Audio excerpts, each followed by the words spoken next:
Halo semuanya, sesuai dengan request salah satu dari kalian, kali ini aku bakal bawa ini alur cerita dari film berjudul Dylan 1990 yang mengisahkan tentang kisah cinta pertamanya Dylan sebelum bertemu dengan Anjika, yaitu si Milea. Langsung aja kita ke alur ceritanya. Bandung, September 1990. Di sebuah jalan terlihat seorang wanita yang tengah berjalan seorang diri untuk berangkat ke sekolahnya. Perempuan itu bernama Milea. Dia ini adalah seorang murid pindahan dari Jakarta. Kemudian ada seorang cowok dengan menaiki motor yang datang menghampirinya. Dan dia adalah Dylan, sang tokoh utama kita. Di situ Dylan mulai mendekati Milea dengan gombalannya, yaitu dengan meramalnya bahwa mereka akan bertemu di kantin sekolah. Boleh aku ramal? Ramal? Aku ramal nanti siang kita akan bertemu di kantin. Di kelas, Milea bercerita kepada teman sebangkunya, yaitu Rani. Dia cerita soal Dylan yang tadi meramalnya bahwa mereka akan bertemu di kantin sekolah. Namun saat itu Milea belum tahu nama asli dari si peramal itu. Mendengar itu, Rani pun jadi ikutan bingung tentang identitas dari lelaki itu. Kemudian datang seorang cowok bernama Nanda. Nanda ini adalah ketua kelas di sana. Di situ dia berniat untuk mengajak Milea menjadi sekretarisnya, dan nampaknya Nanda juga tertarik kepada Milea. Tidak lama dari itu, seorang lelaki kembali datang. Dia bernama Pian. Pian ini adalah salah satu temannya Dylan, dan di situ dia nganterin surat dari Dylan untuk Milea. Isi dari surat itu adalah tentang kesalahan ramalan Dylan yang tadi meramal bahwa mereka akan bertemu di kantin. Di dalam suratnya, Dylan meramalkan lagi bahwa besok mereka akan bertemu, yang mana padahal besok adalah hari Minggu. Besok itu bukan hari Minggu ya? Dan ternyata ramalan itu terbukti benar. Namun dengan cara Dylan yang datang ke rumahnya si Milea. Di sana dia memberikan surat undangan nih kepada Milea.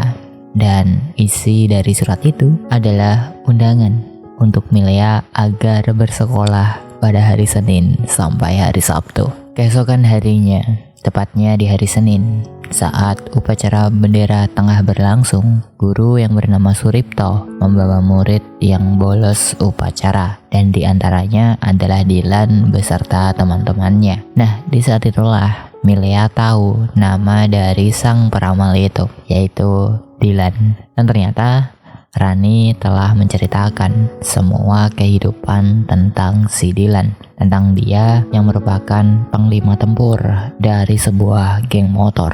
Anggota geng motor terkenal di Bandung. Geng motor cukup serem. Panglima tempur.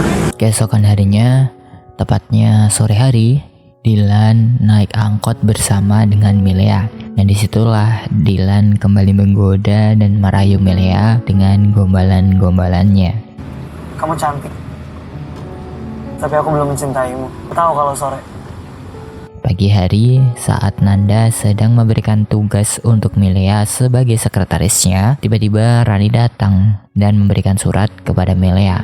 Isi suratnya adalah pemberitahuan bahwa Dylan telah mencintainya sejak sore kemarin.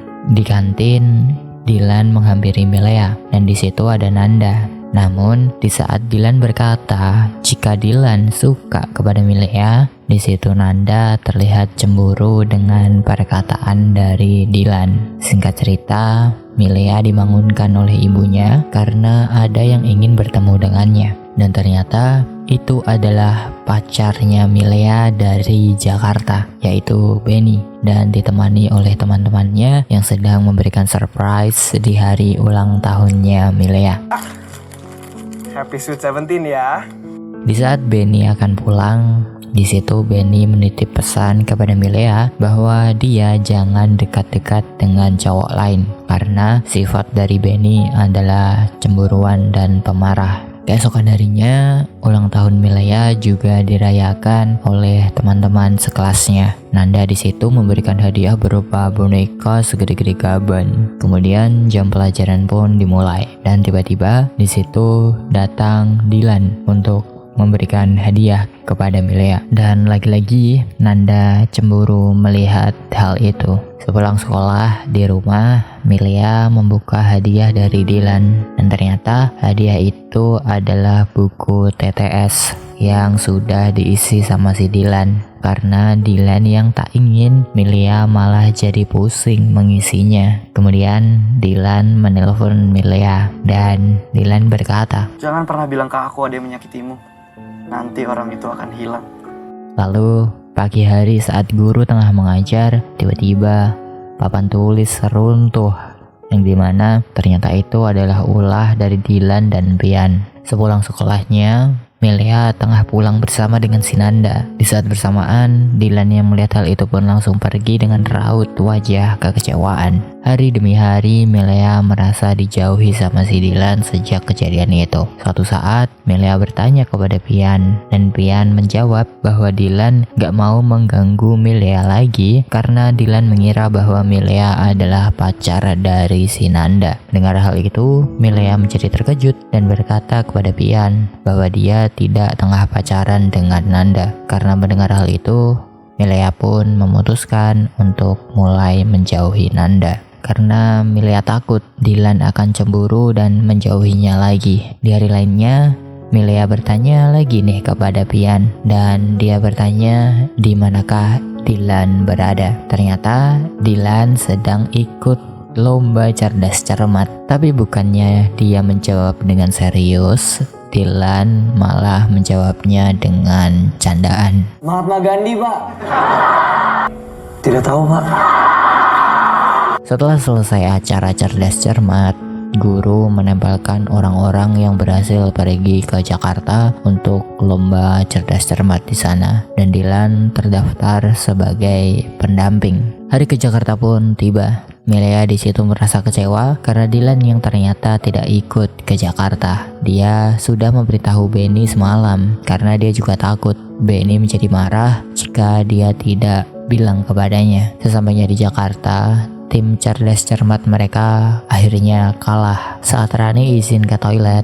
Lalu tinggal mereka berdua, Nanda dan Milea. Di situ tiba-tiba Benny datang. Dan dengan sifatnya yang pemarah dan pencemburu, di situ Benny langsung menghajar Nanda dan memanggil Milea dengan sebutan Singkat cerita, Benny yang menyesal karena telah mengatainya sebagai pelajar meminta maaf kepada Milea dengan membawa ayahnya. Namun Milea menjawab bahwa dia perlu waktu untuk memikirkan tentang semua itu. Dengan sifat yang pemarah dan ketidaksabaran Benny di situ berkata kepadanya, "Kenapa tidak sekarang?" Di lain waktu, kemudian Dilan menelpon Milea dan Dilan menyesal bahwa dia yang gak bisa ikut ke Jakarta. Singkat cerita, Milea curhat kepada mamahnya soal Dilan dan bertanya kepada mamahnya, jika mamahnya masih muda, apakah bakalan suka dengan Dilan. Dan di situ mamahnya menjawab, mungkin jika orangnya itu cemburuan, suka marah-marah, tentu aja nggak suka. Mendengar hal itu, Milea teringat dengan Benny yang pecemburu dan pemarah. Keesokan harinya, Dilan menelpon Milea bahwa dia rindu dengan Milea karena dia yang tidak masuk sekolah selama 3 hari. Dan setelah Milea menutup telepon dari Dilan, Benny kembali menelpon dan meminta kepada Milea untuk balikan. Dan kata-kata buaya pun keluar dari mulutnya Benny. "Lia, aku tuh gak ada artinya tanpa kamu. Tolong dong Lia, please." Pagi hari saat jam sekolah, Rani berkata kepada Milea bahwa Dilan tengah jalan bareng dengan Susiana, seorang ketua geng para cewek-cewek yang terkenal tajir. Mendengar hal itu, tentunya Milea jadi cemburu.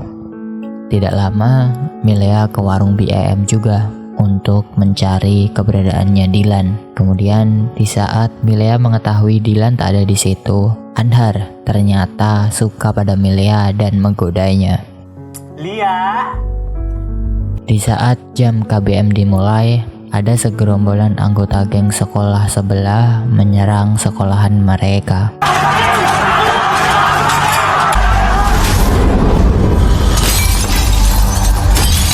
Dan Milea yang khawatir kepada Dylan langsung bergegas keluar mencari Dylan. Lalu setelah kejadian itu, Milea didatangi sama Dylan dan bertanya kepadanya kenapa tadi dia malah keluar. Di situ Milea berkata, apakah Dylan yang memulai semua itu? Malam hari setelah kejadian itu, Milea kembali bertanya ke Dylan tentang siapakah itu Susi. Susi siapa? Dia ingin jadi pacarku, cuma akunya nggak mau. Pagi hari saat upacara bendera, Dylan pindah ke barisan perempuan dan Suripto langsung menariknya dan menamparnya. Kemudian mereka berkelahi.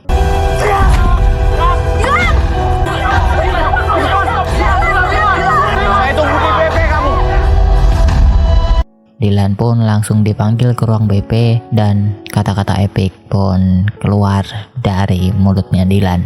Kalau tidak mau menghargai orang, gak akan pernah bisa dihargai orang, Bu. Lia keluar, saya keluar, Pak. Guru itu digugu dan ditiru. Kami sebagai murid benar-benar balik, Pak.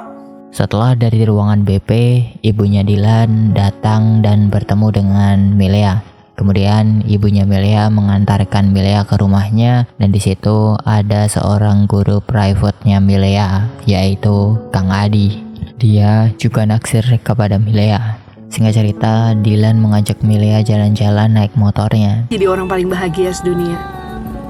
dan mengajaknya ke suatu tempat, yaitu tempat bakso langganannya. Sampai akhirnya mereka pun pulang malam. Di saat Dylan mengantarkan Milea, Kang Adi sudah memasang wajah yang menahan geram dan Dylan pun bertanya, itu siapa? Lalu Milea menjawab, itu adalah Kang Adi yang adalah guru private-nya. Keesokan harinya, Rani memberitahu Milea bahwa Dylan akan membalas kejadian penyerangan kemarin. Dan di saat KBM, Milea meminta kepada Rani untuk mengantarkannya ke warung BEM untuk bisa bertemu dengan Dylan. Dan di sana terlihat Dylan yang sedang membuat rencana untuk menyerang sekolahan sebelah. Di situ Milea akhirnya mengajak Dylan jalan-jalan dengan tujuan untuk menghindari Dylan agar tidak jadi menyerang ke sekolahan lain. Dan Dylan pun mengajak Milea untuk datang ke rumahnya. Di situ diperkenalkanlah satu persatu keluarganya Dylan oleh mamanya.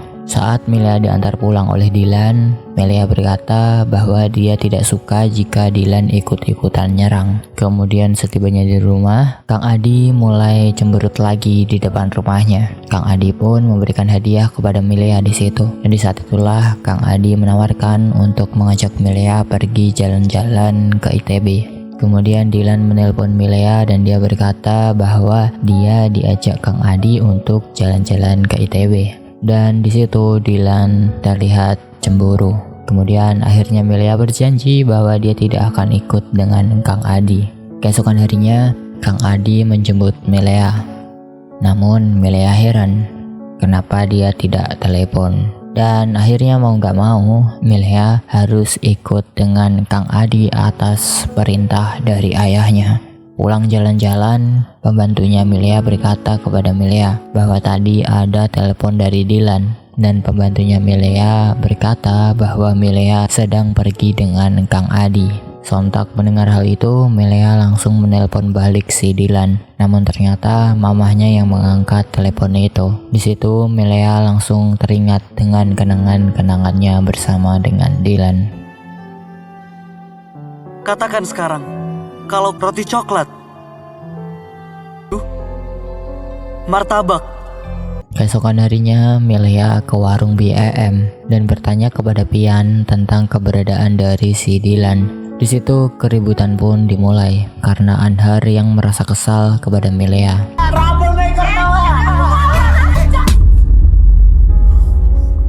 Setelah ditampar, Milea menangis dan Wati kesal kepada Anhar. Keesokan harinya Dylan tahu dari BEM bahwa Milea ditampar oleh Anhar. Kemudian Dylan langsung menghajar Anhar sampai habis. Setelah kejadian itu, Milea langsung mengobati Dylan di warungnya BM dengan cara dicipoy. Dan saat hari itu, detik itu dan jam itu, mereka pun akhirnya resmi jadi sepasang kekasih. Hari ini di Bandung, Dylan dan Milea telah resmi berpacaran. Dan cerita dari film ini pun tamat ending yang sangat membahagiakan. Baiklah, itu adalah alur cerita film dari Dylan 1990 yang membahas perjalanan kisah cinta antara Dylan dengan Milea. Request di kolom komentar di bawah buat film apa lagi yang kalian mau buat aku bahas di alur cerita selanjutnya. Terima kasih buat kalian yang udah nonton. Aku ucapin terima kasih yang sebesar-besarnya. Aku pamit, sampai jumpa di video aku selanjutnya.